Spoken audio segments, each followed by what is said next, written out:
সাপ্তাহিক ছুটির দিনে রাজধানীতে মঞ্চস্থ হল নাটক পোহালের সর্বরী। সন্ধ্যায় বাংলাদেশ মহিলা সমিতি মিলনায়তনে মঞ্চস্থ নাটকের নির্দেশনায় ছিলেন রামেন্দু মজুমদার, সংযুক্ত নির্দেশনায় ছিলেন ত্রপা মজুমদার। হিন্দি ভাষার সাহিত্যিক সুরেন্দ্র বর্মার এই নাটকটি অনুবাদ করেছেন অংশুমান ভৌমিক। সামাজিক বিধিবিধান, ব্যক্তি মানুষ, বিশেষ করে নারী চাওয়া পাওয়াকে মর্যাদা দেওয়ার বিষয়টি উঠে আসে নাটকটিতে। অন্যদিকে বিশ্ব সাহিত্য কেন্দ্রে উঠুক জেগে সুপ্ত চেতনার প্রতিপাদ্যে সঙ্গীত সংগঠন জল তরঙ্গ আয়োজন করে এক সঙ্গীত সন্ধ্যার। নয় কোনো বিভেদ, বিদ্বেষ বা প্রতিহিংসা, বরং সম্প্রীতি, একতার পথে যাত্রা হোক, এমন ভাবনায় মোট 18টি সঙ্গীত পরিবেশন করা হয়। জাতীয় সঙ্গীতের মাধ্যমে শেষ হয় অনুষ্ঠানটি।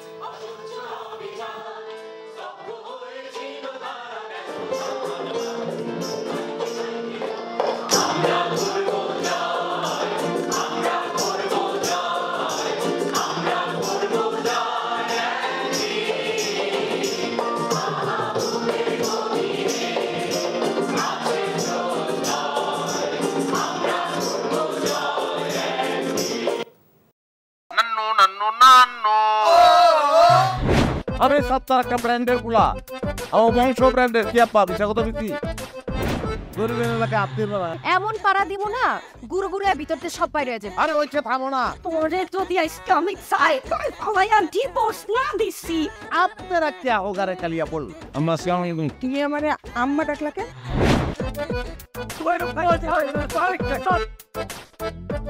তুমি আমাদের দাবি মানতে হবে। মামু তুমি জজ্জাল মাইয়া রে, কোনদিন স্বামীর মুখ দেখাও না মামু। আমি আপনারে আমি দেখে নিব।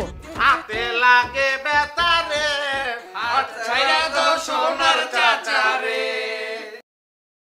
এনজিওর কিস্তি প্রথমবার বিকাশ পেমেন্ট করলেই 20 টাকা ইনস্ট্যান্ট ক্যাশব্যাক।